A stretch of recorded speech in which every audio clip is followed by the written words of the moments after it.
soyez les bienvenus donc, à cette conférence qui marque la 35e édition du SPACE. Et permettez-moi juste un instant de me présenter. Donc, je suis Christian Dubois, je suis le directeur de Serre France Énergie et je suis en charge donc, du déploiement de l'offre de services sur cette thématique énergétique.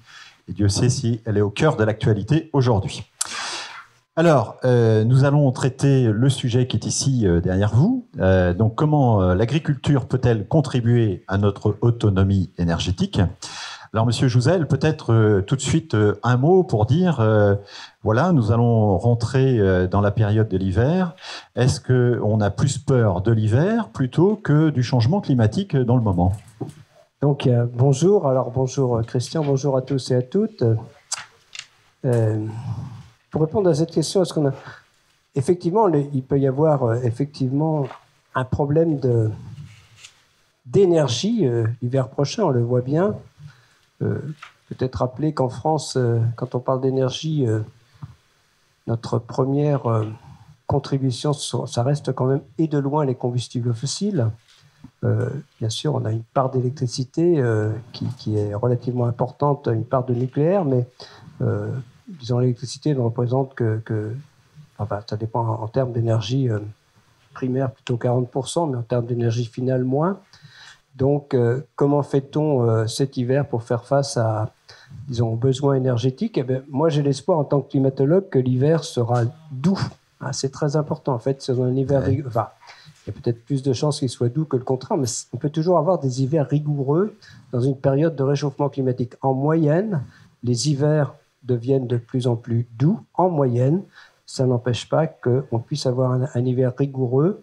Et on voit bien d'ailleurs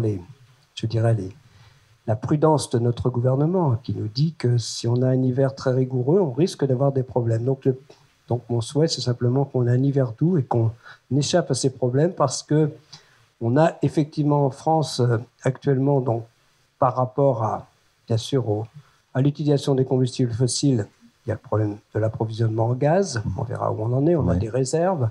Mais du point de vue électricité, qui quand même pour beaucoup d'entre nous joue un rôle important, eh bien, je dirais qu'on cumule. Alors on cumule d'une part un retard très clair dans le développement des énergies renouvelables, c'est ce dont on va parler, je crois, parce qu'on a quand même beaucoup de retard. Et aussi, bien sûr, du côté du nucléaire, l'arrêt de plus de la moitié des centrales actuellement. Alors beaucoup pour des problèmes simplement de maintenance, mais on peut craindre, il est très peu probable que ce qu'a annoncé Elisabeth Borne, à savoir que l'ensemble de ces centrales allait être remise en route pour cet hiver, c'est très peu probable, hein, donc faut pas rêver. Donc voilà, et donc on a ce problème, mais moi je dis et je redis, et je l'ai dit assez souvent, que nous serions dans une bien meilleure position si nous avions respecté nos objectifs en termes de développement durable, en termes de développement des énergies renouvelables. C'est très clair et on a du retard. Je rappelle les chiffres pour 2020, on aurait dû être à 23% de renouvelables, on était à 19%, on vise au moins 32% pour 2030 et on n'en prend pas le chemin. C'est bien cela. Donc c'est l'importance du développort des renouvelables. Alors, on peut avoir un débat sur le nucléaire, je ne suis pas anti-nucléaire, mais c'est clair que si on regarde le rapport qu'on appelle RTE, c'est-à-dire le rapport sur l'énergie, la première conclusion, c'est que notre pays ne respectera pas son objectif de neutralité carbone en 2050 sans un développement significatif des énergies renouvelables. La deuxième conclusion, c'est que ça serait quand même plus facile si on faisait du nucléaire et moins cher. Mais il faut bien, disons, le problème pour le moment, la priorité, c'est vraiment pour moi un développement, disons, du renouvelable qui réponde aux objectifs affichés. Les objectifs affichés sont tout à fait ambitieux. Le problème, c'est qu'on ne les respecte pas. Alors, nous sommes bien sûr au SPACE. Le SPACE, c'est aussi le rendez-vous de l'agriculture. Et alors, tout de suite, ça m'amène à aborder donc un point concernant l'autonomie énergétique et l'autonomie alimentaire. On va y revenir effectivement dans nos différents exposés. Juste peut-être pour permettre à l'Assemblée de prendre connaissance, on va dire, du conducteur de cette petite heure qui qui va effectivement nous permettre de prendre connaissance du sujet. Donc, nous allons aborder donc, le climat, énergie et l'intérêt des ENR aujourd'hui. La place de la filière biogaz également avec Monsieur Vincent Jean-Baptiste et le témoignage également donc d'un agriculteur méthaniseur donc qui aujourd'hui exerce ce métier depuis déjà plusieurs années. Donc, au titre de son témoignage, nous prendrons connaissance des atouts et des contraintes que l'on peut avoir sur ce type de projet. Et puis ensuite, nous tenions bien sûr à vous préciser quelle est la nature donc, de l'accompagnement que nous pourrons dispenser aujourd'hui pour l'émergence des projets dans nos territoires.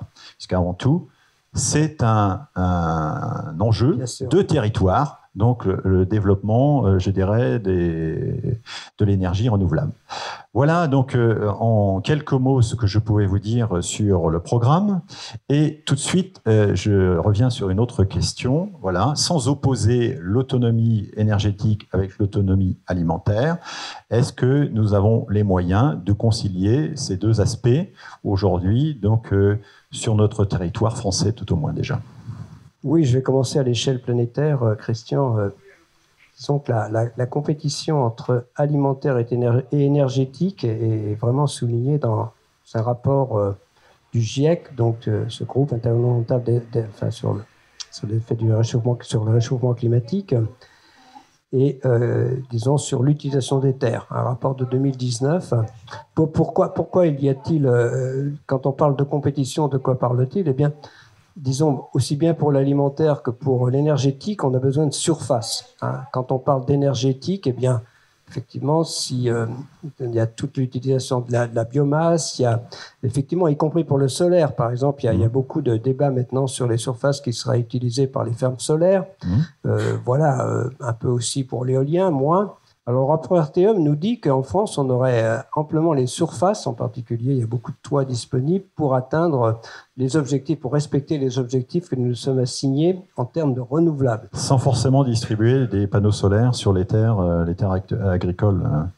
Je pense qu'on a aussi besoin de vraies fermes solaires. Alors, comme vous savez, il y a beaucoup de débats sur, je crois que c'est 1000 hectares qui ont été, disons, à Cestas, c'est en Aquitaine, il n'y a pas ce tel projet en Bretagne, mais on a aussi beaucoup de surfaces disponibles pour le solaire. Donc, moi, j'interagis beaucoup avec, par exemple, les centres commerciaux. Disons, ils sont vraiment fortement incités à utiliser ces surfaces. Il y a des surfaces de parking, il y a beaucoup de surfaces qui sont utilisables. Alors, je me tourne vers mon collègue qui m'a amené là maintenant. Alors, ils n'utilisent plus du surface, ils achètent des trackers. C'est-à-dire, ils n'ont pas beaucoup besoin de surface. Mais enfin, bon, voilà. Mais alors, bon... on y met des voitures, au moins. On y met des voitures dessous. Oui, d'accord. Et puis, il y a des... Voilà. Mais disons que le problème de surface est en soi un problème qu'il faut bien appréhender, mais qui n'est pas un problème, me semble-t-il, insurmontable par rapport aux objectifs de notre pays. Alors, dans notre pays, quels sont les problèmes? Enfin, bon, je vais me faire mal voir ici, mais on a pris du retard. Alors, sur quoi a-t-on pris du retard? Sur la feuille de route, on a pris du retard de façon très nette. De façon ridicule, je dirais. Il y a 5000 éoliennes disons, offshore qui fonctionnent en Europe. On n'a pas encore une en France qui soit rattachée au réseau. Alors on discute, à Saint-Brieuc sera peut-être l'an prochain ou l'année d'après, on commence à en voir, disons, assez loin de nos côtes, ce ne sont pas très gênants. Donc il y a un retard vraiment sur l'éolien offshore qui est assez incroyable. Donc ça, c'est le premier point. Il y a aussi... Je crois qu'on est en train de prendre, alors là je vais me faire mal voir, je sais, mais on est en train de prendre, par rapport à la feuille de route, un retard sur l'éolien terrestre. Donc on est en train de baisser les bras sur l'éolien terrestre et on ne respectera pas les objectifs de la France si l'éolien terrestre ne se développe pas comme c'était envisagé. C'est très clair. Donc voilà, donc sur le... voilà, il n'y a pas... Bon, les deux premières sources de renouvelables, il ne faut quand même pas les oublier en France actuellement. C'est quand même, disons, l'hydraulique, c'est bien sûr, c'est 10% de l'électricité, et puis la biomasse bois, l'énergie bois, c'est quand on regarde les... potentiel. Non, et même l'existence, ce sont les deux premières sources. Ensuite, celle qu'on a, donc c'est le solaire, l'éolien. Ensuite, bien sûr, on peut placer la méthanisation, d'une certaine façon, dans l'utilisation de la biomasse. C'est une façon assez spécifique d'utiliser la biomasse, mais c'est bien l'origine, on parle bien de biomasse. Ensuite, ce qui est peut-être peu utilisé, c'est quand même la géothermie.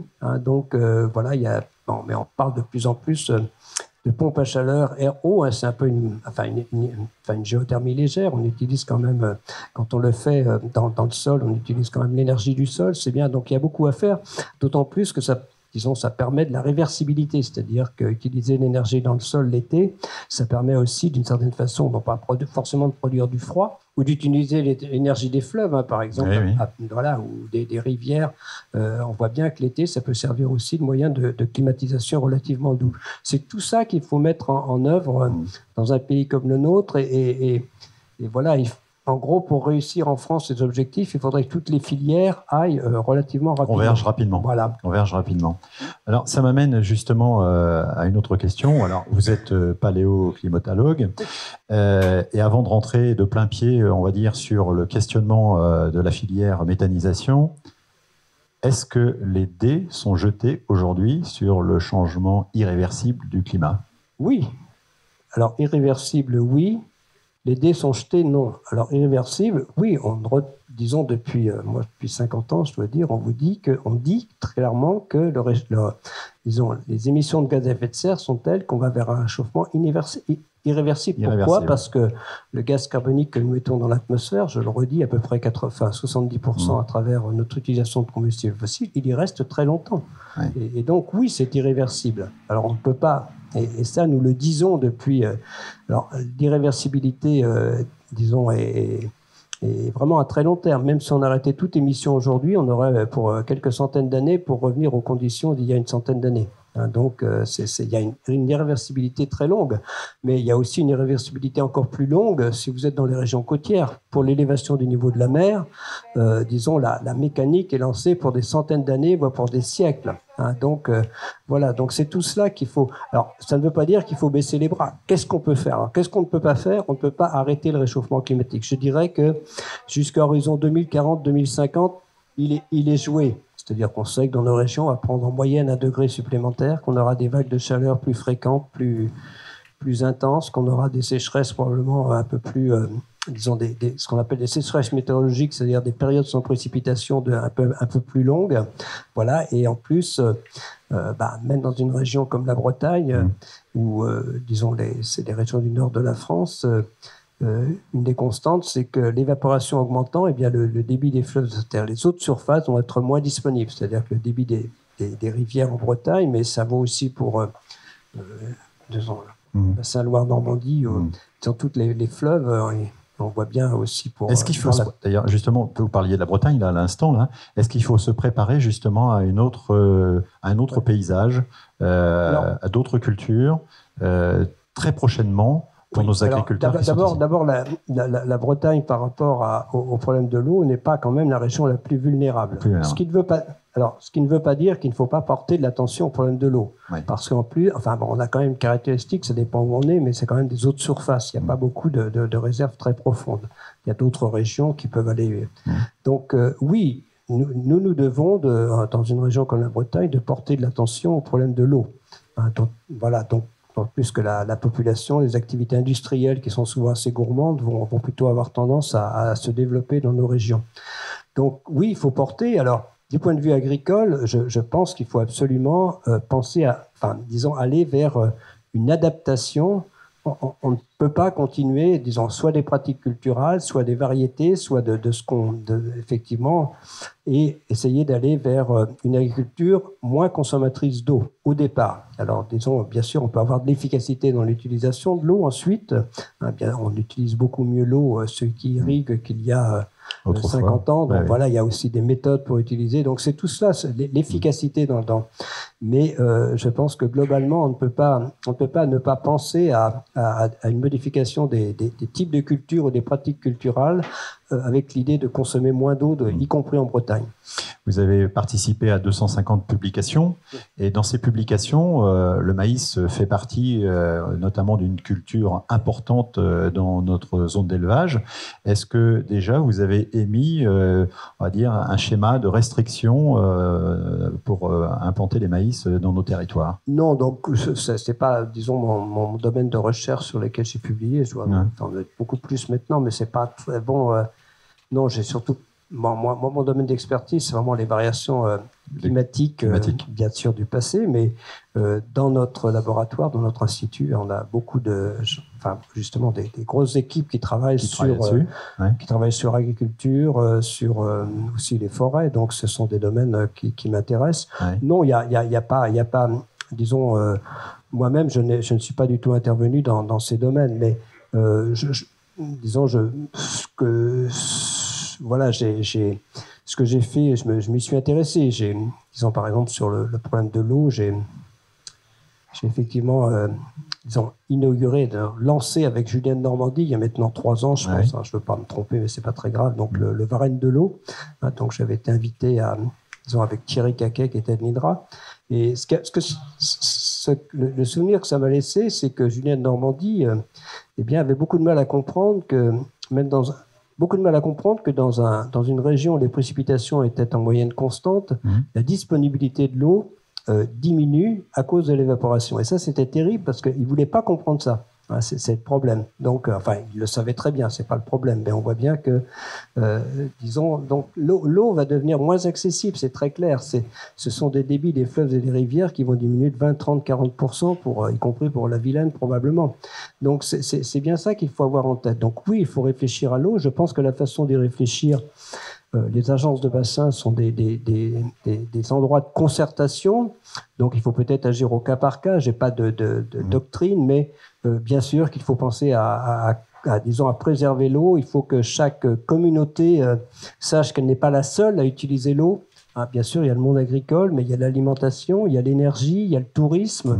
Donc, il y a beaucoup de demandes d'utilisation d'eau. Et donc, c'est tout cela qu'il faut gérer. Et dans un monde en réchauffement, dans un contexte de réchauffement climatique, et dans un contexte où des régions comme les nôtres où les populations ont tendance qui sont plutôt assez attractives, donc par exemple la métropole rennaise ou bien même la Bretagne en général, cette difficulté sera amplifiée parce que il y aura plus d'activité. Donc il faut prendre le taureau par les cornes et il y a, je pense, des solutions. Je le redis, il y a des régions beaucoup plus vulnérables qui arrivent à développer une économie avec moins de précipitations, moins d'eau que les nôtres, mais faut pas se masquer la face, c'est quand même un problème auquel nous devons réfléchir en Bretagne. Le message que vous voulez nous laisser, c'est qu'après le message de la sobriété sur l'énergie, demain c'est la sobriété sur l'eau. Oui, non, c'est dès aujourd'hui d'ailleurs. Dès aujourd'hui. On nous le dit assez, donc bien sûr. Donc oui. Je crois, et ça va jusqu'aux réseaux d'eau qui sont pas un peu, disons, pour certains, pas optimaux. Il y a beaucoup de pertes dans les réseaux. Il y a plein de choses qu'on peut faire quand on regarde sur les aspects d'eau. Et je suis intervenu récemment. Je pense qu'on peut aussi beaucoup faire. Je me suis intéressé au problème de l'utilisation des eaux usées. Donc il y a beaucoup à faire aussi de ce côté-là. Donc que la réglementation est en train de s'ouvrir au niveau européen. Donc oui, il y a des solutions, mais il faut surtout pas se dire on va continuer comme maintenant. Et l'adaptation du monde agricole, de l'agriculture, fait partie des solutions. Alors, je vous invite à poursuivre, Monsieur Jouzel, sur l'intérêt des énergies renouvelables. Alors, le premier intérêt propre de l'énergie renouvelable aujourd'hui, donc à l'échelle mondiale, à l'échelle effectivement française et de notre territoire. En quelques mots, quel propos vous voulez nous laisser? Oui, alors du point de vue du climatologue, c'est très clair que je vais revenir au point de départ. Donc le réchauffement climatique est inéluctable, mais on peut le limiter. Mais pour le limiter, il faut atteindre neutralité carbone. C'est-à-dire, en gros, il faut qu'à un moment, l'effet de serre arrête d'augmenter. Ça, on comprend bien. Ne pas atteindre neutralité carbone, c'est accepter que le réchauffement climatique se poursuive indéfiniment. On comprend bien la difficulté. Donc, on va se placer, et je crois que c'est ce qu'il faut faire, absolument, c'est se placer dans une perspective où, nous irons vers une neutralité carbone. Alors, faut pas trop rêver. La neutralité carbone en 2050, c'est bien dans les textes, ça sera plus difficile, mais il faut vraiment. Bon, elle est affichée dans 120 pays, donc y compris la France. La neutralité carbone est affichée à horizon 2050. Donc, quand on regarde, quand on a, disons, du point de vue du climatologue, je crois que tout le monde comprend qu'on ne peut pas, on peut pas laisser le réchauffement climatique. Au-delà d'1,5 degré, ça sera difficile de s'adapter, plus on s'en éloigne, et sinon impossible à un certain point, dans certaines régions au moins. Certaines régions. Donc, je crois qu'on comprend l'intérêt, collectivement, de limiter le réchauffement climatique. Alors, ce qu'il y a, c'est ce que l'on fait aujourd'hui décide du réchauffement de la deuxième partie de ce siècle. C'est bien ça. Ce qu'on fait aujourd'hui, c'est pas pour demain. Ça changera pas le climat demain. Ça le changera, par contre, ça le gouverne complètement pour la deuxième partie de ce siècle. Donc, la façon d'atteindre la neutralité carbone, quand on regarde ce que nous émettons, eh bien, ça reste au niveau planétaire 70% des émissions actuelles. Je redonne les chiffres. On a 60 milliards de tonnes d'équivalent CO2 en 2021. On doit avoir 37 ou 38 milliards de tonnes de gaz carbonique directement liés aux combustibles fossiles, 5 à 6 milliards de tonnes liées à la déforestation, 1 à 2 milliards liés à la fabrication du ciment, et puis à peu près une douzaine de milliards liés aux autres gaz à effet de serre, le méthane, le protoxyde d'azote, où justement l'agriculture a une part relativement importante. Le protoxyde d'azote, c'est 82% lié à l'agriculture, et donc ça joue pour 12% des émissions. Donc quand on regarde cela, eh bien il faut jouer sur tous les émissions. Bien sûr, il faut arrêter la déforestation, sinon reforester, mais il faut surtout arrêter l'utilisation des combustibles fossiles. Et donc, comme il nous faut de l'énergie, il y a 2 grandes façons de produire de l'énergie sans émettre de gaz à effet de serre. Alors, sauf quand on fabrique les installations. Disons une fois que les installations sont en marche. Donc, on va bien essayer d'être clair. Donc, il y a toute cette renouvelable, dont on en a déjà parlé, donc toute cette série de renouvelables avec beaucoup de possibilités. Et puis, de l'autre côté, il y a le nucléaire. Si on se place disons, il peut y avoir un débat, on peut en discuter, mais je redis, le rapport RTE, c'est vraiment, on n'y arrivera pas sans une augmentation significative du renouvelable à l'échelle française. À l'échelle planétaire, disons, même les plus favorable au développement du nucléaire, même s'il n'y avait pas d'entrain au développement du nucléaire, ce qui est probablement pas vrai. Il y a beaucoup de pays où ça ne peut pas se développer. Il suffit d'un autre accident et le développement du nucléaire sera remis en cause. Absolument. Donc on peut toujours le craindre. Mais même si ça se développait sans...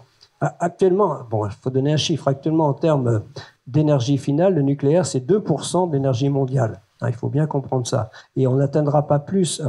Le nucléaire ne fera jamais plus qu'entre 5 et 10% de l'énergie de la planète. Même si même les plus optimistes je dirais que les plus favorables au nucléaire s'en rendent bien compte. Donc, si on veut atteindre la neutralité carbone à l'échelle planétaire, on doit aller au moins vers 90% de renouvelables. À l'échelle planétaire, je parle bien. En France, on s'est placé sur une autre, on s'est plutôt placé sur à horizon 2000, pas plus de 50% d'énergie avec le nucléaire, c'est inscrit dans la loi. On parle aussi, et c'est très important, on oublie beaucoup, dans la loi, il y a une division par 2 de l'utilisation d'énergie en 2050 par rapport à 2010. Le rapport RTE a pris plutôt moins 40%. Et donc, ça veut dire qu'en France, si on garde cette loi, alors certains prônent un développement plus massif du nucléaire, mais dans le meilleur des cas, ça ne se concrétiserait qu'en 2040 ou 2050. Mais si on veut, il faut vraiment, tenir les engagements affichés par la France en termes d'énergie, de développement du renouvelable. Et je redis que ce n'est pas ce que nous avons fait depuis une quinzaine d'années. Nous avons systématiquement pris du retard par rapport à la feuille de route affichée. Merci, monsieur Joseph. Vous pouvez l'applaudir parce qu'on va enchaîner. On va donc passer sur justement l'exposé suivant. Comment tirer le bon grain de livret entre l'autonomie énergétique et l'autonomie alimentaire. Voilà, donc Place à la filière biogaz. Et donc, je vais demander... Soyez-vous, monsieur Josène. Et donc, je vais demander à monsieur Jean-Baptiste, Vincent de son prénom, voilà, de nous faire un rapide remake, on va dire, de cette histoire donc, sur le biogaz, voilà, pour arriver à la situation que nous vivons aujourd'hui. Merci Christian pour l'introduction. Merci monsieur Jouzel pour cette prise de hauteur toujours nécessaire, surtout en ce moment. Alors, comment est-ce qu'on va passer l'hiver? C'était la question d'ouverture de Exactement. Christian. L'hiver, on va le passer grâce au gaz, principalement. Du gaz encore majoritairement fossile, mais de plus en plus d'origine renouvelable. Et on va vous expliquer pourquoi, comment. Et du coup, je vais rebondir également sur les propos de M. Jouzel qui vous parlait des consommations d'énergie. Là, ce sont les consommations d'énergie finales que l'on a reconstruit. Et ça vous montre la place que le gaz peut avoir aujourd'hui dans notre mix énergétique. Et vous voyez que le gaz, en énergie finale, ça représente plus que le nucléaire. Alors j'en parle avec d'autant plus d'aplomb que j'ai travaillé pendant 12 ans dans le nucléaire, chez EDF, sur tous les aspects environnementaux, de la construction, du fonctionnement des centrales et de la déconstruction des centrales. 20% pour le gaz, 18% pour le nucléaire. Exactement. Donc le gaz est un pilier de notre système énergétique aujourd'hui. Du gaz encore en majorité fossile, mais de plus en plus renouvelable. Avec ce que l'on voit effectivement, comme le disait M. Josel, 43% pour le pétrole. Et voilà, donc, on est encore très très dépendant des combustibles fossiles. On a du mal à se... Une autre manière de le voir, sur la slide suivante, là ça représente un peu les appels de puissance tout au long de l'année. Et quelles sont les énergies qui répondent à ces appels de puissance, qui permettent à répondre à ces appels de puissance. Et vous le voyez en hiver, là, en novembre, à mars, quand il faut chauffer, en fait, c'est le gaz qui nous permet de tenir, parce que le gaz fournit 125 gigawattheures d'énergie, 125 gigawatts d'énergie, alors que l'électricité peut en appeler que maximum 90 gigawatts. Et cet hiver, malheureusement, on n'aura peut-être pas forcément la même disponibilité. Donc le gaz sera encore plus important cette année pour tenir notre système. Essentiel. Alors, parce que du coup, je représente le monde des gaziers. Sur cet hiver, est-ce qu'il est à craindre? Est-ce que des coupures de gaz sont à craindre? Vraisemblablement non, parce que là, les pouvoirs publics et l'ensemble des acteurs de la chaîne gazière se sont mobilisés depuis bien quelques mois maintenant. Et il y a des mécanismes de délestage qui seront mis en place, mais pour des clients gros consommateurs, producteurs, absolument pas pour les particuliers. Donc pas de coupure de gaz pour les particuliers cet hiver, c'est sûr. Ouais. Vincent, derrière le mot délestage, est-ce qu'il faut aussi comprendre intermittence? Non. Alors pour le coup, justement, on va y arriver sur le sujet. Alors, rebondissons là-dessus. Sur l'électricité, encore une fois, je me permets d'en parler un petit peu. Si on a un hiver froid, si toutes les centrales ne redémarrent pas, pour le coup, dans les scénarios, y compris de RTE, etc., là, pour le coup, c'est des délestages tournants. Pour tout le monde. C'est ça. Y compris nous, particuliers. Sur les 2 heures de pointe et tout. Donc entre 18h et 20h. Donc quand entre 18h et 20h, on n'aura plus d'élec chez nous, ça va commencer à se sentir. Alors pourquoi est-ce que le gaz, aujourd'hui, est un pilier de notre système énergétique? Parce qu'en fait, le gaz, ça se stocke. Ça se stocke et ça se diffuse, ça circule dans les réseaux. Donc là, vous avez la chaîne gazière classique, historique, avec de l'exploration, production, on extrait du gaz de ressources fossiles, on apporte ça avec des transports, des gros tuyaux ou des grosses barres de GNL, gaz naturel liquéfié, et puis on peut le stocker. On a 130 TWh de stockage en France aujourd'hui qui sont à 95% remplis. Déjà, on est un peu solide sur nos appuis pour cet hiver.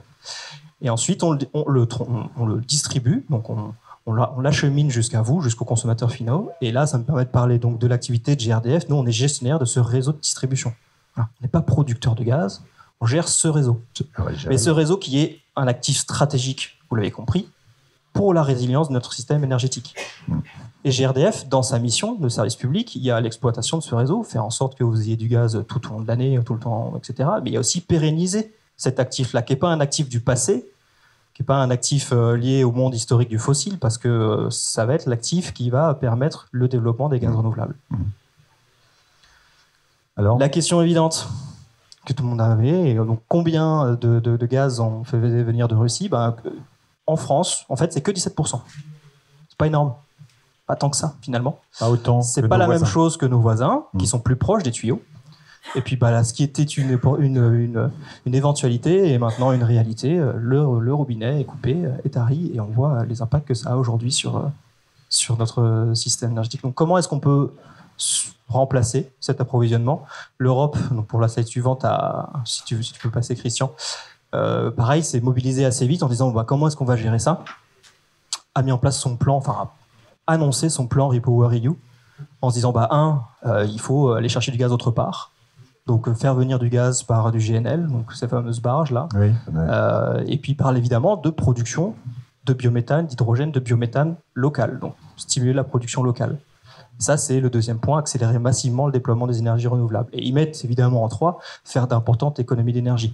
Moi, je le mets clairement en premier, celui-là. Hein. Oui. C'est celui-ci. Hein. On se passe demain du gaz russe, si on baisse tous de 2-3 degrés la température pour ceux qui sont chauffés au gaz, si on fait attention. Alors là, je parle du chauffage, mais dans tous nos actes de consommation, en fait. Derrière tous vos actes de consommation courants, de biens énergétiques, vos actes d'alimentation aussi, etc., il y a de l'énergie derrière. Donc c'est la sobriété qui est le premier moyen aujourd'hui pour assurer la résilience et le passage de l'hiver. C'est notre premier levier d'action. C'est le premier levier.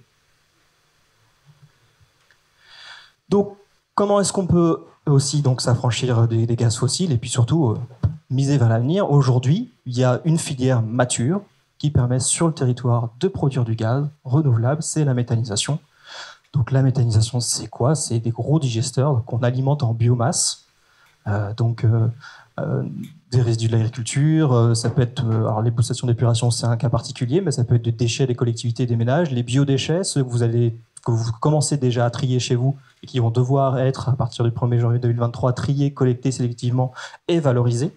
Ils peuvent être valorisés en unité de méthanisation. Il peut y avoir aussi en biomasse qui alimente une partie de culture intermédiaire à vocation énergétique, une partie un peu de culture principale, et je pense qu'on aura des questions là-dessus, hein, sur la place de l'alimentation, la place de la vocation alimentaire de l'agriculture là-dessus.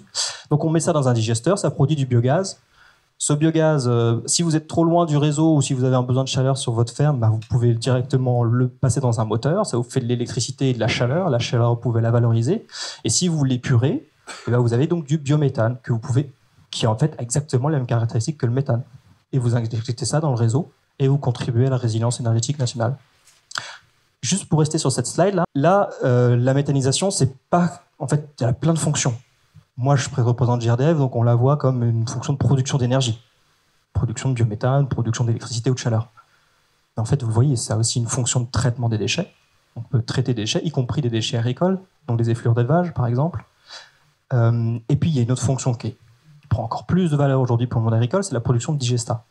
Donc un fertilisant vachement intéressant. Quand on voit les prix de l'azote aujourd'hui, je peux vous garantir que ceux qui ont la chance d'avoir accès à du digestat aujourd'hui, ils soufflent un petit peu, quoi. Ils respirent. Donc ce n'est pas qu'une production d'énergie, c'est aussi une filière de valorisation et de traitement des déchets et une filière de production de digestat. Et puis même, il y aura d'autres aspects dont on pourra évoquer. Mais donc c'est multifonctionnel. Et c'est une activité agricole.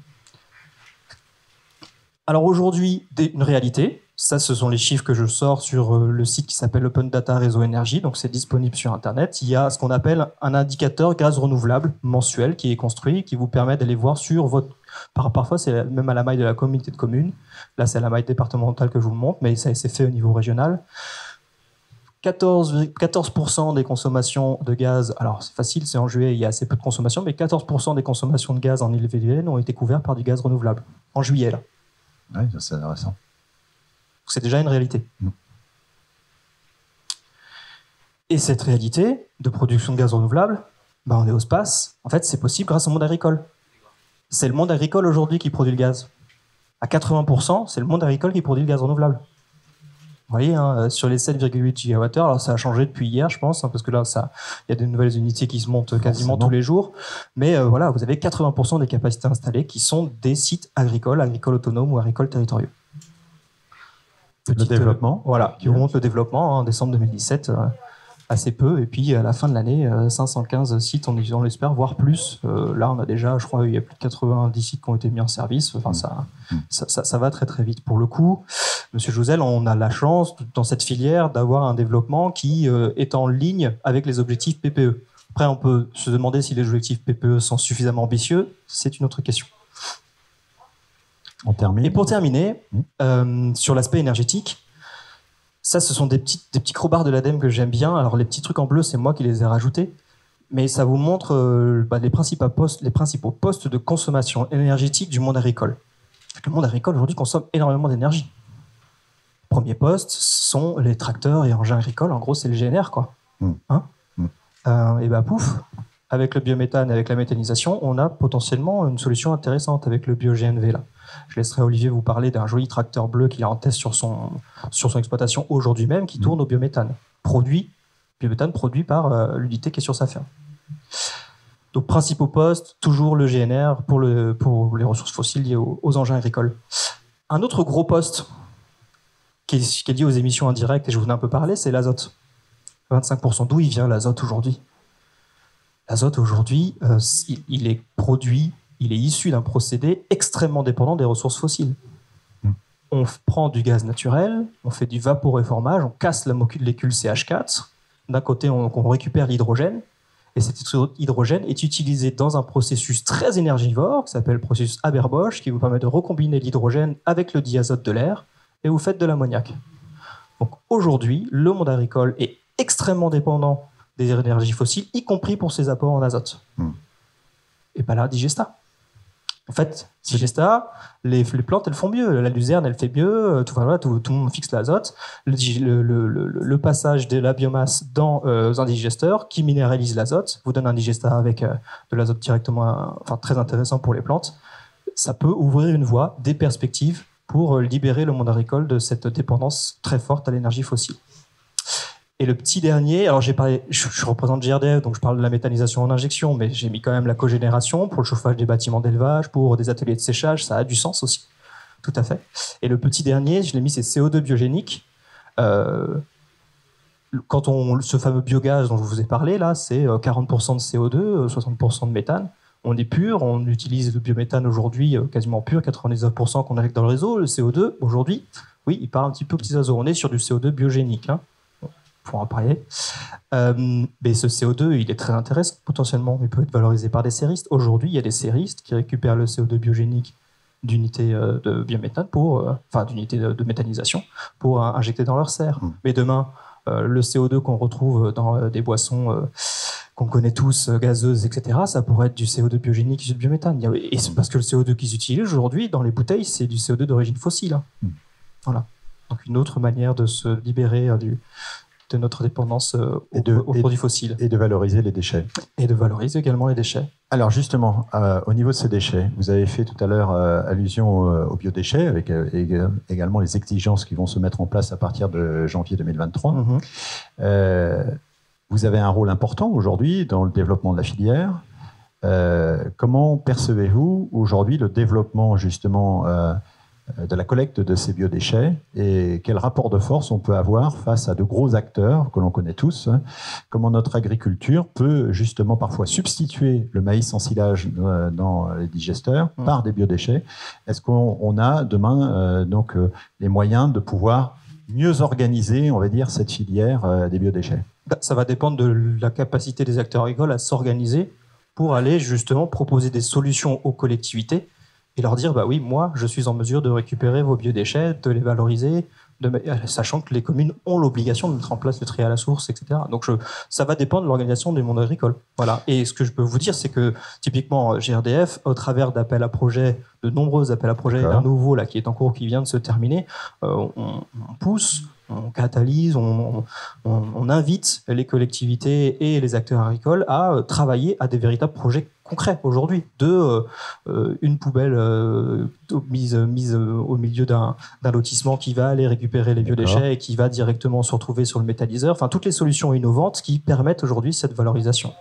Après, sur la valorisation des biodéchets, il y a d'autres voies. Il y a également la voie du compostage qui peut avoir énormément de sens aussi en fonction du contexte. Mais il y a une complémentarité, je pense, entre la voie compostage et la voie méthanisation, avec le petit intérêt quand même de la méthanisation, c'est qu'on a une double valorisation énergétique et on garde l'aspect retour au sol. L'un des dangers du développement de la méthanisation aujourd'hui, c'est la dépendance à l'électricité pour faire fonctionner les moteurs.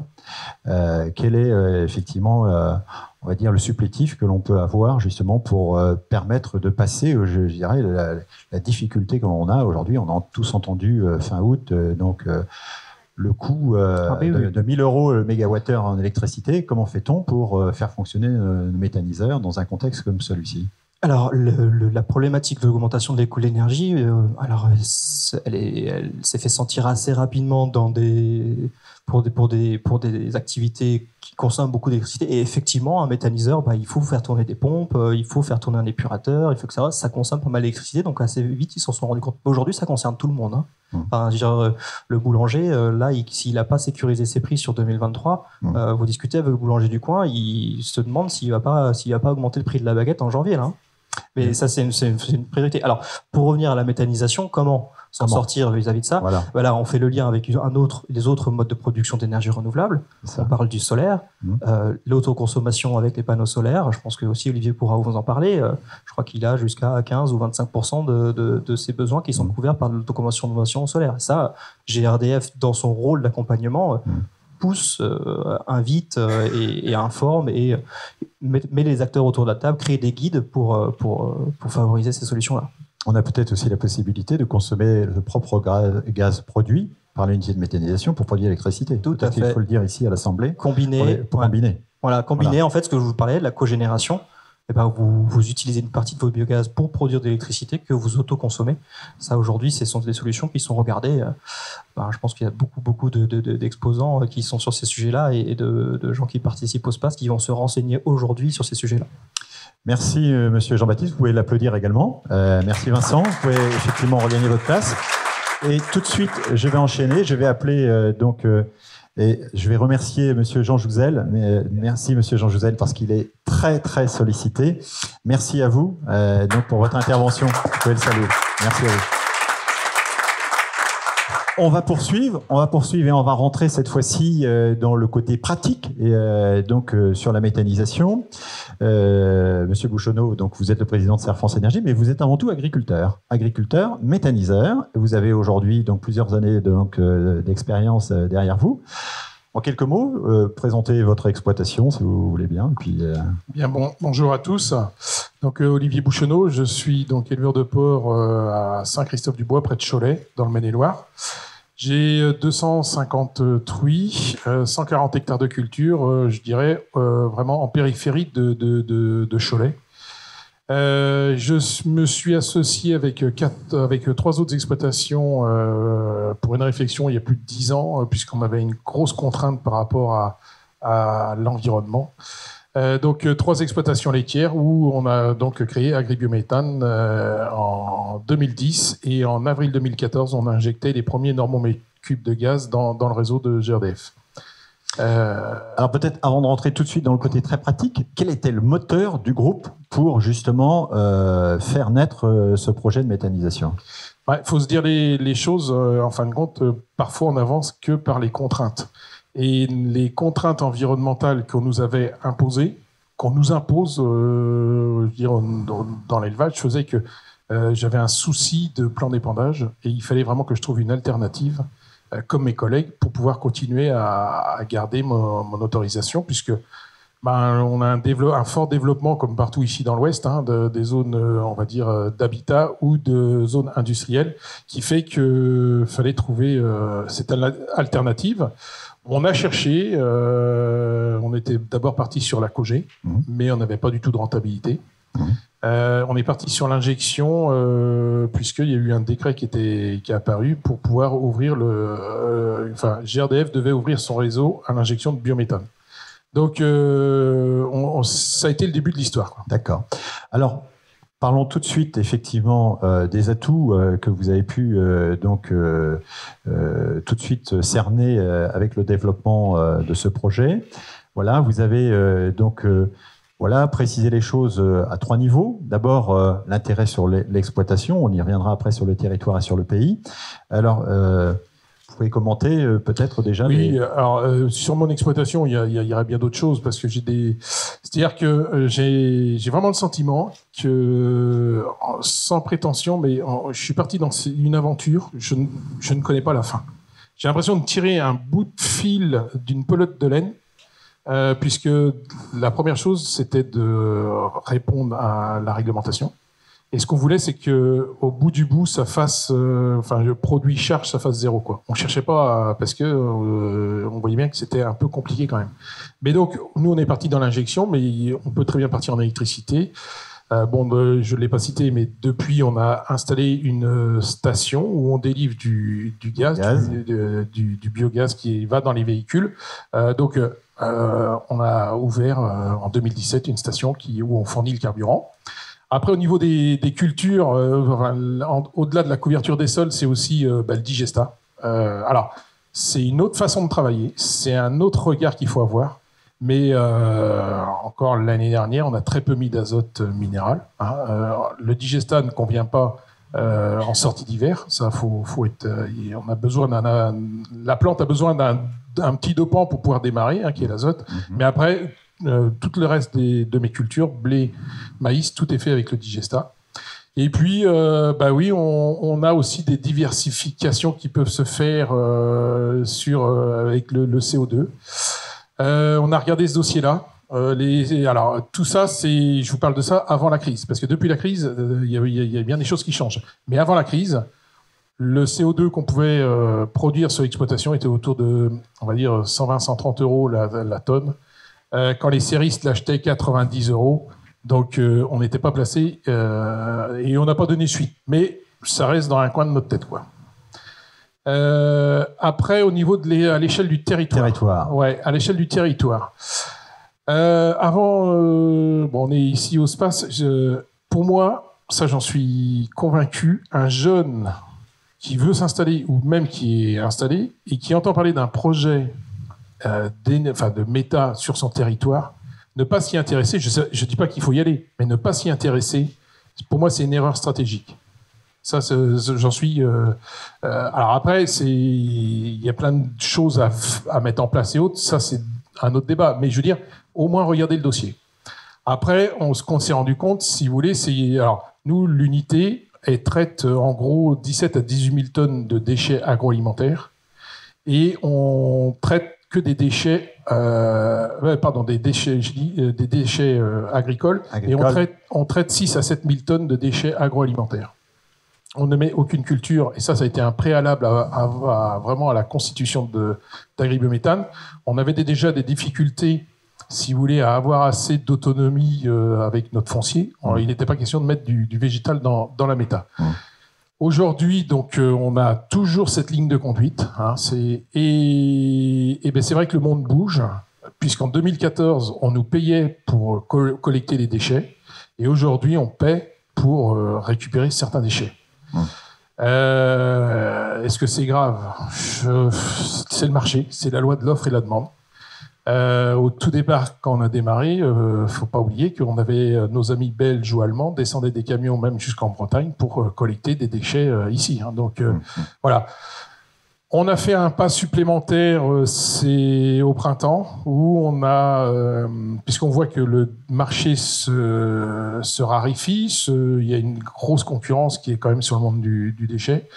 Nous, on a fait l'option de partir sur la hygiénisation, c'est-à-dire qu'on chauffe des produits issus de cantines, de collectivités, de désemballage, pour les chauffer à 70 degrés et les utiliser après dans l'unité de méta. Donc, pour le territoire, notre rôle en tant qu'agriculteur est vraiment important puisqu'on permet de capter des déchets, les laisser sur le territoire et en faire une énergie. Ça a un vrai sens pour moi. Après, c'est aussi, on a développé, grâce à la station, un partenariat avec des entreprises locales sur des entreprises de transport qui sont là pour, si vous voulez, faire du ramassage régional et qui viennent tous les jours, les camions viennent tous les jours à la station, mais on reste sur une activité régionale qui maintient des outils, on va dire, industriels sur nos communes, quoi. Donc, permet une impulsion sur la mobilité verte. Ouais, voilà, ouais. Et puis, sur à l'échelle du pays. À l'échelle du pays, ça j'en suis convaincu, c'est non délocalisable. Donc on renforce l'agriculture, on renforce un certain indépendance énergétique, et ça c'est vraiment quelque chose d'important. Je suis attaché, et c'est pour ça au sein du réseau Serre France, il y a des opportunités, et là les agriculteurs peuvent être majoritaire et détenir, je dirais, avoir une source de revenus grâce à cette créer de la valeur. Créer de la valeur. Et, bon, après, il faut s'engager, faut oser, voilà, c'est une activité à part entière. Ça, faut bien le dire. Il faut se structurer sur ces exploitations, mais le jeu en vaut la chandelle. Je l'ai dit, enfin, quand on a préparé, c'est aussi, on le voit bien aujourd'hui, alors la crise va peut-être faire émerger d'autres projets, mais essayer d'associer aussi les riverains, les gens de nos communes, parce que mine de rien, ils sont vachement intéressés et les gens peuvent être porteurs sur des projets qui ont un sens, donner du sens à son projet. C'est pas que faire une méta, c'est écrire une histoire, quoi, et peut-être l'écrire avec la population locale, quoi. Alors, il faut avoir un langage de vérité. Derrière ces atouts, il y a aussi des points de vigilance. Alors, ces points de vigilance, Olivier? Oui, alors, le premier point de vigilance, c'est quand même l'investissement de départ. C'est surtout... Aujourd'hui, bon, ça y est, je dirais que c'est une filière qui devient mature, donc on a du recul. Mais au tout départ, c'était quand même quelque chose de nouveau et on avait peu de repères. Donc, bah oui, alors je ne sais pas s'il y a des banquiers dans la salle, mais un banquier aime bien être sécurisé, quoi. Donc, faut trouver les bons outils pour sécuriser ses investissements. Surtout que parfois, sur nos exploitations, on a déjà des investissements. Donc, le banquier regarde le global. Voilà. Bon, oui, une activité qui était mal connue. On a eu l'occasion sur le site de faire des visites, de portes ouvertes. Ouais, d'accueillir du public. Parfois, on entend comme quoi on met des produits chimiques dans la méta. Non, c'est des bactéries qui travaillent 24/24. Donc, on ne peut pas mettre de produits chimiques. Les odeurs, oui, il y en a, mais on traite des effluents d'élevage, des déchets agroalimentaires. Oui, il y a des odeurs. Maintenant, on a tout fait pour essayer de les minimiser. Mais c'est une réalité, il faut anticiper, il faut essayer de regarder comment on peut faire, mais il y a des solutions. Et comment vous avez fait pour gommer, on va dire, la question ici, l'augmentation du trafic routier? Parce que c'est souvent une question assez prégnante pour les riverains. Oui, alors après, on a une chance, c'est qu'on est proche d'une zone industrielle. Donc on a je dirais, des routes. Ouais, on a des routes qui sont adaptées à ce trafic-là. Ça, là-dessus, c'est vrai qu'en campagne, oui. Alors après, les gens, il y a des amalgames qui sont faits. Vous avez toujours des gens qui sont là en train de vous faire des calculs qui. Attendez, une méta aujourd'hui peut fonctionner chez nous, c'est ouvert 5 jours sur 7. Le samedi, dimanche, il ne se passe rien. C'est comme toute industrie. Le lundi matin, notre salarié, il embauche à 8 heures. Il fait sa semaine à 17 heures. Le vendredi, c'est fini. Donc voilà. Je pense qu'il y a, voilà, c'est des préjugés qu'il faut. Mais il faut le faire passer, ce message, parce qu'on a le sentiment qu'elle tourne 24/24. Non. Et que le trafic peut être constant. Donc. Sur les gisements et notamment l'incorporation du végétal, c'est une vraie question, c'est un vrai débat. Maintenant, vous avez des sites, oui, dans d'autres régions que l'Ouest, mettre du végétal. C'est des cultures intermédiaires, c'est des cultures qui sont implantées entre deux cultures principales. Là aussi, il y a tout un travail de pédagogie à faire parce que les sols ne restent pas nus. Voilà, mettons, après un blé, on va faire un couvert. Ce couvert est récolté au printemps pour y faire un maïs. Donc voilà, voilà, tout ça, c'est aussi, comment dire, le communiquer, le faire dire, quoi. Mais il y a pas de, pour moi, il y a pas de problème majeur. Alors, j'ai une question forcément qui a été légèrement abordée tout à l'heure. Justement, c'est la dépendance à l'électricité. Tout à l'heure, donc, il a été fait une allusion donc à l'installation d'une centrale solaire. Alors, comment vous avez organisé la combinaison justement de la méthanisation et de cette centrale solaire? Bah, disons que pour stocker, il nous fallait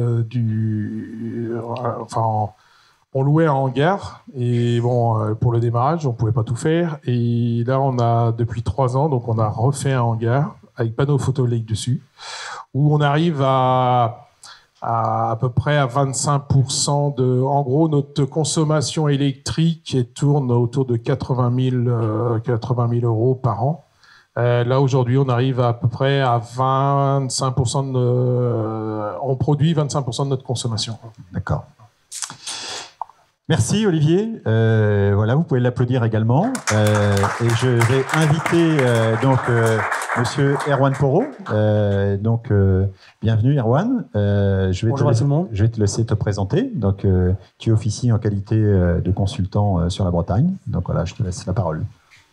Donc, bonjour à tout le monde. Donc, Erwan Porot, je suis consultant méthanisation au sein du CERF France. Alors, comment passer l'hiver? Moi, je me pose pas trop la question parce que je sais qu'on a du pain sur la planche. Les fins de journée vont peut-être se finir à la bougie, mais on sait qu'il faut faire avancer les projets. C'est ça. Donc, nous, on travaille en priorité à des projets de méthanisation, mais ça peut être aussi des projets photovoltaïques, réduction de la consommation d'énergie. Enfin, il y a beaucoup de sujets autour de l'énergie. Donc on a des prestations en fait qui sont bien rodées, notamment on fait des études de faisabilité et de développement des projets de méthanisation. En fait, au sein du réseau CERF France, on a quand même des compétences très pointues dans des domaines très diversifiés. Et mon rôle, c'est de constituer une équipe avec ces spécialistes pour mener un projet. Ça commence par un agronome, donc on se déplace chez les exploitants, on identifie les gisements, les modifications de rotation, les pratiques agricoles, comment ça s'inscrit dans la PAC. On voit tout un tas d'aspects avant d'envisager de parler de projet. Ensuite, donc, on a des aspects techniques. Donc, on accompagne les adhérents pour choisir en fait, les entreprises. Donc, c'est en priorité sur des aspects techniques, mais c'est aussi sur des aspects réglementaires, parce qu'il y a beaucoup de réglementations, beaucoup de choses à prendre en compte. Et on a aussi des juristes spécialisés qui constituent les entreprises, enfin les sociétés qui vont exploiter. Et c'est des montages à chaque fois personnalisés. Et enfin, on fait un montage technico-économique pour aller voir après le banquier pour décrocher le financement. Comme il a été dit précédemment, c'est quand même des gros investissements. Donc ça, c'est des prestations rodées. On fait aussi tous les ans des analyses économiques des installations. Donc on repère un peu les points forts, les points faibles et on conseille sur les mesures à prendre. On met en place des outils techniques de suivi. On est en train de développer un outil informatique que l'exploitant au quotidien va renseigner et ensuite on remonte ces informations-là et on les extrait, on les analyse et on regarde un petit peu comment améliorer. Par exemple, sur les consommations électriques dont on a parlé, on essaye de voir comment optimiser, comment peut-être moins agiter en fonction des intrants, changer un peu les intrants. Enfin, il y a tout un tas de paramètres qu'on doit suivre. On conseille aussi dans l'évolution des installations parce qu'il y a beaucoup de choses qui changent, beaucoup d'évolutions réglementaires, tarifs d'achat, technologie. Donc on doit faire une veille réglementaire et technique très forte parce que les installations évoluent tout le temps, comme je crois que M. Bouchonneau il a vécu pas mal de projets. Donc on aide en fait les porteurs de projets à dérouler les pelotes, comme on a dit, et à les aider à mener tous les projets indirectement liés à la méthanisation. Donc on a aussi des prestations en devenir, comme les certifications gaz vert, puisque là, en fait, nous, on est convaincus qu'on produit de l'énergie verte, mais il faut le prouver à l'Europe. Et il y a des directives qui sortent, notamment la Renewable Energy Directive, qui demande à ce qu'on certifie au moyen en fait, d'une analyse très détaillée de l'installation, qu'on certifie bien que c'est de l'énergie verte et donc derrière découle le tarif d'achat. Donc c'est quand même très sérieux cette affaire et on est au front pour accompagner justement ces nouvelles prestations qui arrivent demain. Merci Erwan. Alors peut-être juste pour les personnes ici qui voudraient se projeter sur un projet, il y a peut-être un élément qu'il faut rajouter. Nous avons engagé là depuis certains mois donc la labellisation Calimeta. Certaines AGC de Serre France aujourd'hui bénéficient donc de ce blason. Alors quel est l'avantage justement donc de pouvoir travailler avec un organisme comme Serre France lorsque l'on est labellisé Calimeta? C'est avant tout l'assurance du respect d'une procédure qui sera reconnue par les différentes instances et qui va faciliter l'ouverture de plusieurs portes. Ça peut être les financements, ça peut être le réglementaire, ça peut être les assurances. C'est très important en fait de démontrer tout le sérieux de notre procédure et la certification Calimeta est là pour le mettre en avant. Est-ce qu'il y a effectivement des avantages financiers à solliciter un partenaire qui est Calimeta au titre de l'ADEME, des aides de l'ADEME? C'est ça en fait. Effectivement, nos études de faisabilité et de développement sont financées par l'ADEME. Donc là, en Bretagne, par exemple, on peut prétendre jusqu'à 70% de subventions sur les études, mais au préalable... Sur un plafond de 100 000. Sur un plafond de 100 000, effectivement. Donc il faut être certifié Calimeta pour respecter les procédures imposées par l'ADEME. Merci Erwan. Alors je vais demander à Vincent de nous rejoindre, à Olivier également, et je vais vous demander de vous installer tous les trois. Et j'ai une question toute simple à vous poser. Comment devons-nous justement croire en l'avenir, ou alors qu'est-ce qui va nous permettre d'avoir foi en l'avenir? Est-ce que vous pouvez nous donner chacun un message fort justement à l'Assemblée? Allez, qui s'exprime le premier? Merci, tu ne nous as pas prévenus sur ces questions. Non, c'est bien. Mais c'est bien aussi parce qu'il faut sentir la vérité, effectivement. Ah ouais. Non, moi, ce qui me donne foi en l'avenir, c'est qu'il y a des transitions qui sont en cours. Elles sont lancées. Enfin, là, malheureusement, là, il y a une crise qui est à l'origine, en plus une crise dramatique. C'est une guerre qui est à l'origine de tout ça, sur les sujets énergétiques, on le rappelle. Mais le monde bouge, le monde change. Nos façons de nous vêtir, nos façons de nous alimenter, nos façons de nous chauffer vont évoluer. Enfin, tout va évoluer. Et ça, on le voit aujourd'hui.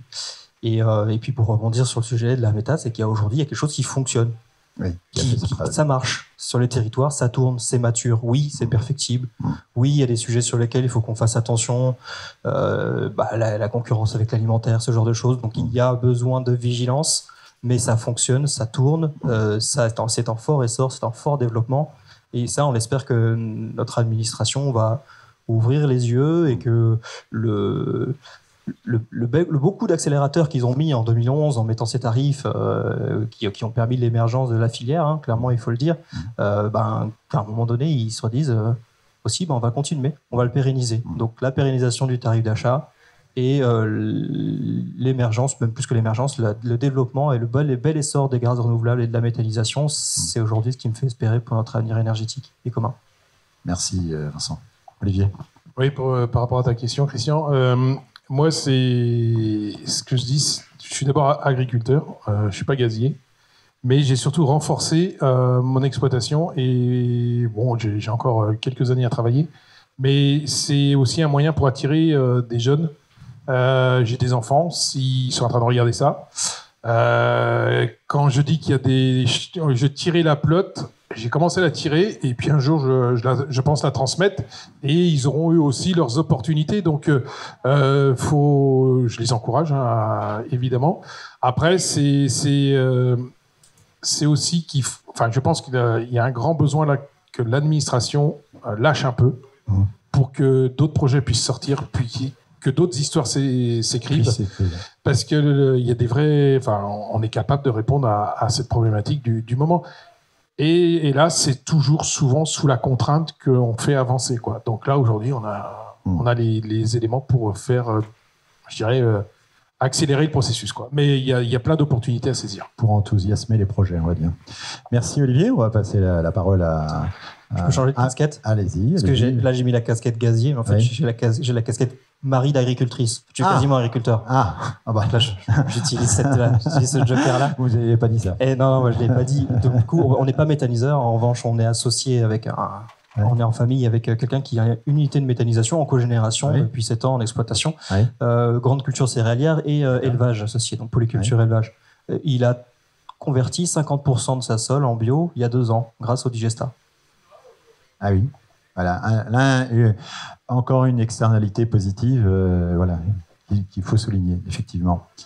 Erwan, alors au-delà de ce qui est écrit ici, où on a effectivement mis le doigt sur la labellisation, la certification gaz vert, l'aspect réglementaire également de la méthanisation. Alors pourquoi il y a lieu d'espérer effectivement donc dans la méthanisation? Nous avons des références méthanisation. On peut peut-être en dire un mot. Voilà, en fait, moi je voudrais quand même dire que j'ai une formation en environnement et que j'ai fait différents métiers autour de ce domaine et qu'à chaque fois j'entendais ça durera pas, c'est qu'un effet de mode. Et je crois qu'aujourd'hui on en parle plus que jamais et c'est peut-être que le début. Donc c'est quand même très encourageant. Et pour ça, en fait, effectivement, il faut quand même assurer des prestations sérieusement pour demain. Et donc, nous, on développe, on s'attache à respecter toutes les labellisations qui nous incombent. Donc, la labellisation Qualimeter en priorité et la certification gaz vert qui arrive. Mais aussi, on accompagne les porteurs de projets jusque la fertilisation au pied de la plante des fertilisants. Et donc, on a nos équipes d'agronomes qui veillent en fait à ce qu'on respecte bien les normes agronomiques et environnementales. Merci. Alors, je ne voudrais pas finir effectivement cette conférence sans aussi appeler peut-être quelques questions dans le public. Alors, on est toujours sur un temps court lors d'un salon, puisque vous avez aussi l'envie de fréquenter les différents halls. Y a-t-il dans l'Assemblée une ou deux questions que je peux prendre?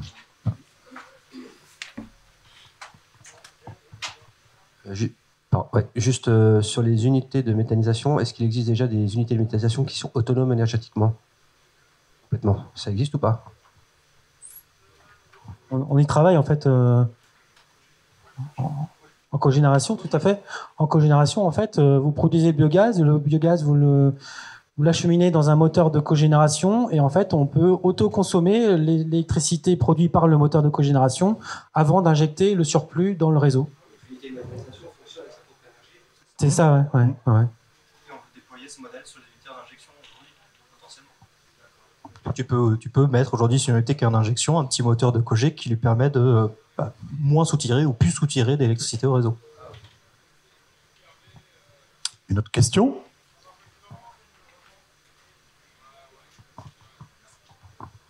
Alors, on a vu des belles cartes tout à l'heure avec les centres d'injection du gaz. Est-ce que vous connaissez le potentiel en térawattheure ou en pourcentage de gaz que l'agriculture peut fournir? C'est la question. Donc, tout dépend de l'horizon.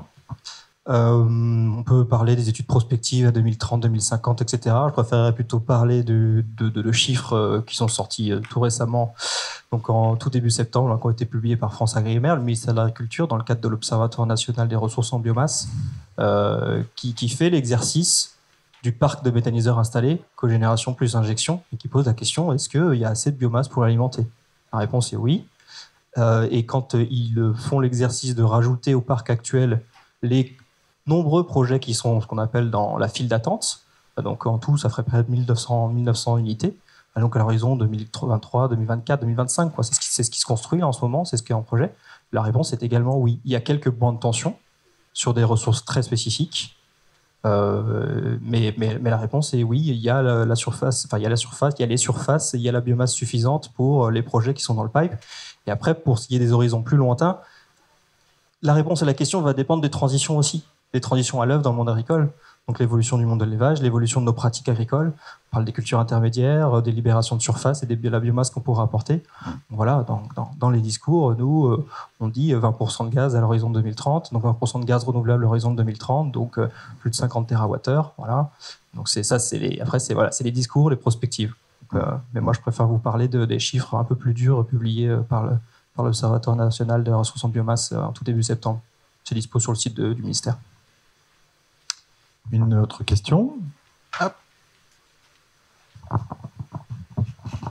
Du coup, c'est peut-être en lien aussi, c'est qu'on commence à sentir dans certains endroits des tensions quand même sur le maïs en particulier, où on a des éleveurs laitiers qui nous disent j'ai des méthaniseurs qui achètent le maïs à 2500 € l'hectare. Voilà, c'est pour ça qu'elle est intéressante l'étude de l'ONRB, c'est qu'elle permet de sortir des... Je suis désolé, c'est on dit, il y en a sur le territoire. Hein. Il y a des cas très spécifiques, je ne dis pas que ça n'existe pas, hein, mais il peut y avoir des situations de tension très locales sur le territoire avec... j'ai entendu parler effectivement de l'autre qui achète à 2500. L'ONRB aujourd'hui vous donne à cet intérêt-là, c'est qu'ils ont regardé tout le parc actuel et ils concluent notamment sur par exemple le pourcentage de cultures principales qui alimentent les méthaniseurs, donc principalement le maïs. Voilà, si on fait un raccourci très fort. Aujourd'hui, la France a fait un choix réglementaire de limiter la part de ces cultures principales à 15% en tonnage brut annuel. L'ONRB dit aujourd'hui le parc c'est 5,5%. Voilà. Donc avec d'énormes disparités régionales. Mais l'échelon national aujourd'hui, 5,5% des cultures principales qui alimentent en tonnage, qui alimentent les méthaniseurs. Parallèlement, on voit aussi, je me permets de rajouter ça, on voit des méthaniseurs qui aujourd'hui veulent retirer la ration justement de l'unité de méthanisation, le maïs, pour justement introduire des soupes de biodéchets, puisque là aussi les gros acteurs du biodéchet proposent justement maintenant ces matières premières au titre du gisement. Par rapport à la question, c'est aussi tout simplement... Enfin, on raisonne avec l'avant-crise, quoi. Où, évidemment, certains éleveurs se posent la question entre aller faire la traite des vaches, y regarder, entre produire des céréales à une époque qui était peu chère. Sauf qu'aujourd'hui, tout est en train de bouger, tout est en train de changer. Tous nos références sont en train de tout se télescope. Et là, on est vraiment... Jusqu'à maintenant, on bénéficiait d'une alimentation peu chère. Voilà, l'énergie était peu chère. Tout est en train de bouger. Donc, il va y avoir des changements de posture, des changements d'analyse qu'il va falloir avoir. Et le monde du déchet va venir contribuer à pouvoir sans doute pallier à ces demandes qu'on pouvait avoir sur des territoires avec, par exemple, du maïs. Moi, je peux témoigner. En fait, on a un centre d'incinération dans le Trégor. En 2024, il va falloir qu'ils arrêtent de brûler des biodéchets. Et ils auront 8000 tonnes de biodéchets à valoriser. Et c'est le point de départ d'un projet de méthanisation. Une dernière question avant de boucler. Oui, je vois une main levée là-bas.